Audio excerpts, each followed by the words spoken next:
Emergency response team, what's the situation? We need an ambulance now. A trainer's been pulled under. Kelty Burn was just 20 or so. 20. 20 years old. Young, full of life, and brimming with dreams of changing the marine world. A gifted swimmer, a passionate marine biology student, and a beloved team member at Sealand of the Pacific, she embodied hope and dedication. But on a cold, ordinary afternoon in February 1991, her life was stolen in the most brutal way imaginable. She didn't fall. She wasn't careless. She was betrayed. Dragged into a nightmare no one could stop, her cries for help and the desperate rescue attempts were drowned beneath the chilling reality of what was happening in that tank. This isn't just a story of a tragic accident. It's the horrifying truth about the last moments of Kelty Burn, a young woman who never stood a chance. Kelty wasn't just another trainer. She was extraordinary. A champion swimmer who moved through water as if she belonged there. A top student at the University of Victoria, studying marine biology with dreams of making the oceans safer for animals.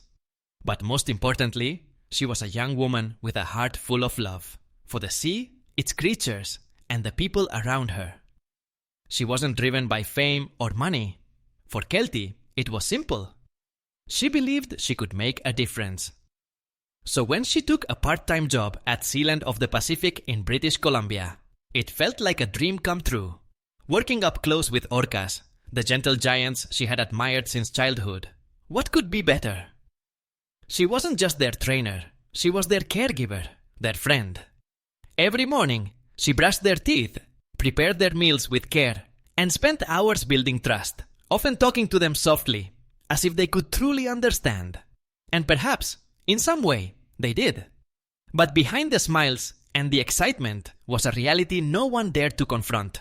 The three orcas she bonded with, Tilikum, Nootka, and Haidateku, were not the gentle giants the public believed. They were captives, stolen from the wild, confined to a small concrete pool, stripped of the vast oceans they once ruled. Day after day, their frustration grew.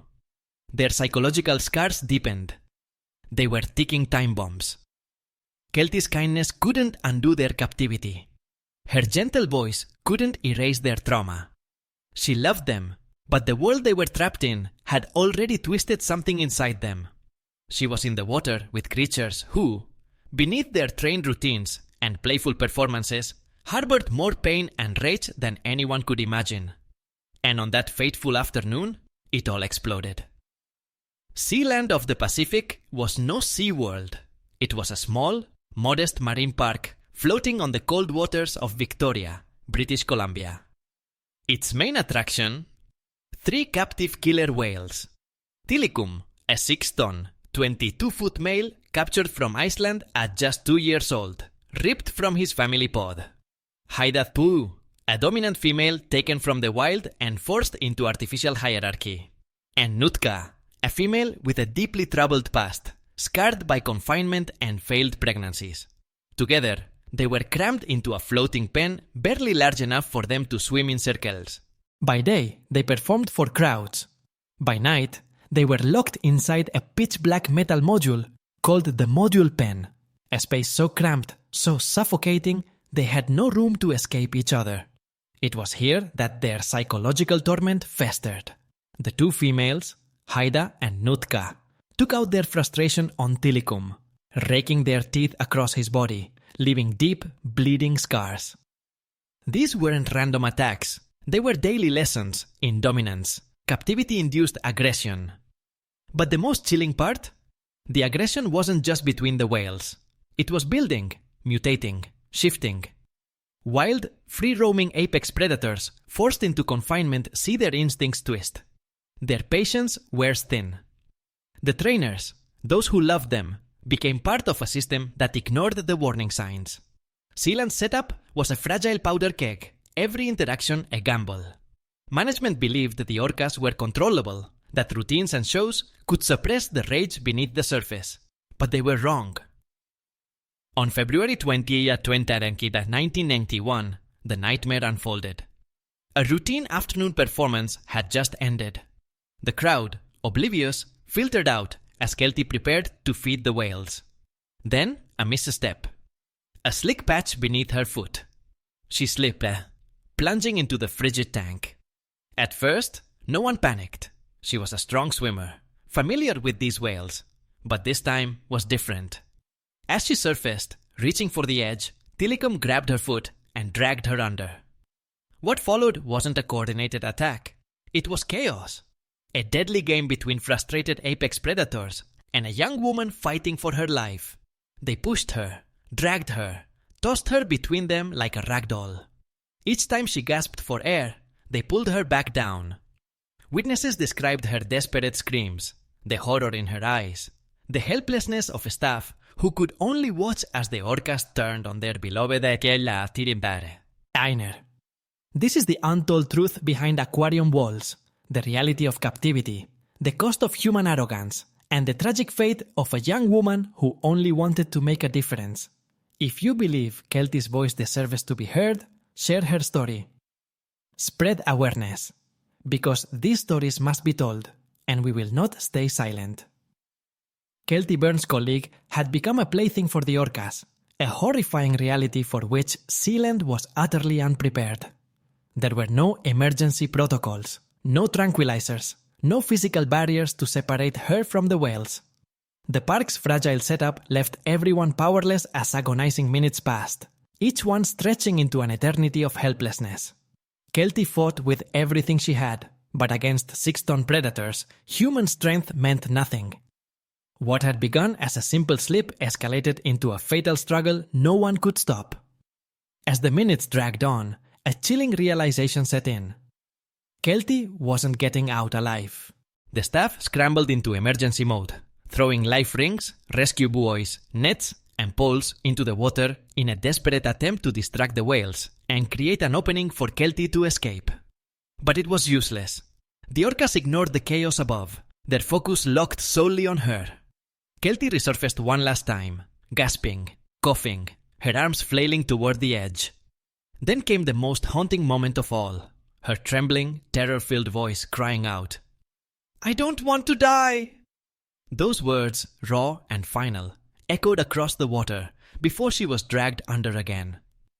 Witnesses stood paralyzed as the whales, creatures the trainers had loved and trusted, passed Kelty's body between them like a cruel game of underwater tag. Tilikum, massive and slow, would grip her, only for one of the females to surge in and snatch her away, dragging her into the depths over and over. It wasn't a quick attack, it was a prolonged, nightmarish struggle. For over 10 minutes, Kelty endured sheer terror, drowning, suffocating, battered, and dragged with no chance of escape. Every lifeline thrown her way sank into futility. Then, finally, the pool went still. The orcas, exhausted from their brutal game, released her lifeless body. By the time emergency personnel arrived, it was too late. Kelty, once a vibrant, passionate young woman with a future ahead of her, was gone. Her body battered and broken, a victim of captivity's hidden horrors. The trainers who had worked alongside her were shattered. Some stood frozen in shock, replaying those horrific minutes in their minds. Others wept uncontrollably, unable to reconcile the creatures they had trained with the predators they had just witnessed. The brutal truth was undeniable. These orcas had never been tamed, only contained. And when that containment failed, no human stood a chance. Sealand's management scrambled to control the narrative, framing Kelty's death as a tragic accident, blaming her slip rather than the years of confinement that had twisted the whale's instincts. But the truth couldn't be buried. The public demanded answers. Media outlets exposed the park's inadequate facilities and ignored warnings, and within months, Sealand of the Pacific shut its doors for good. The 3 orcas were shipped off. Haida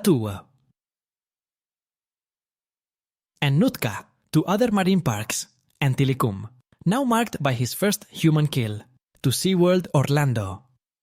But the trauma of that day lingered. For the trainers, Kelty's final screams would haunt them for years. For the orcas, especially Tilikum, the scars of captivity only deepened.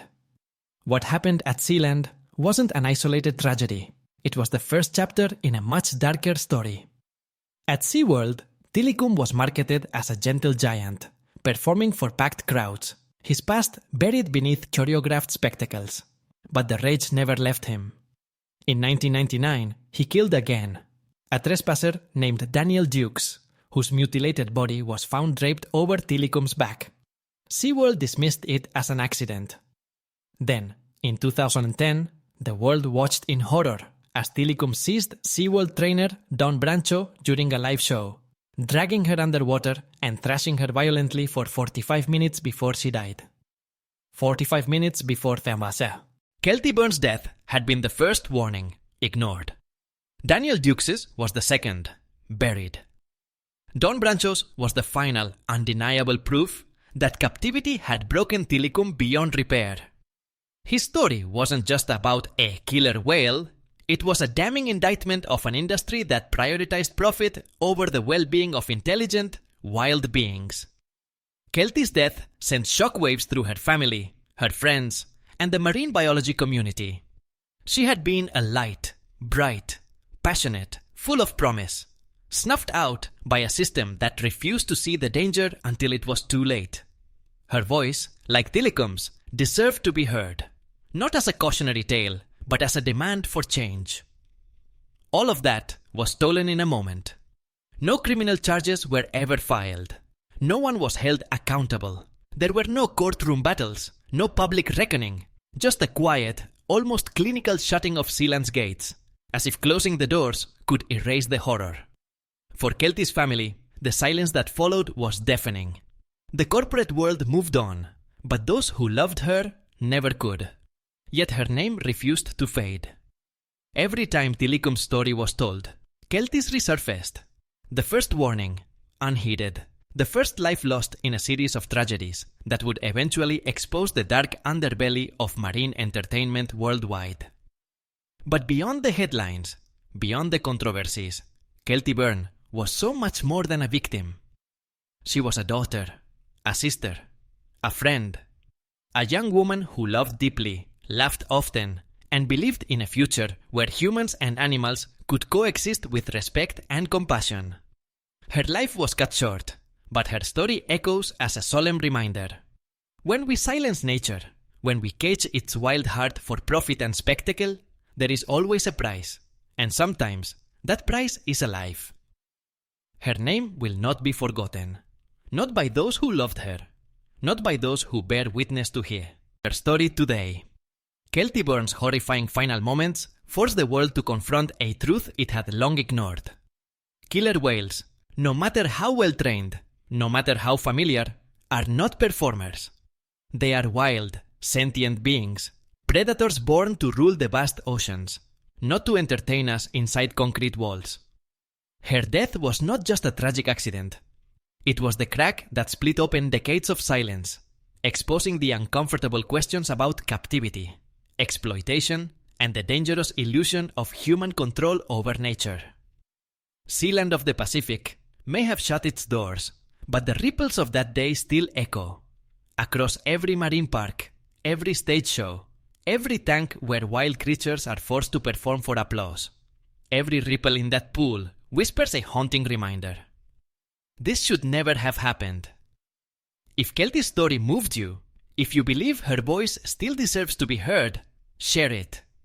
Let others know what really happened behind those aquarium walls. Because these stories demand to be told, and we will not stay silent. Now, I want to hear from you. Which story should I tell next? Drop it in the comments below. Your suggestion could be the next voice we bring to light.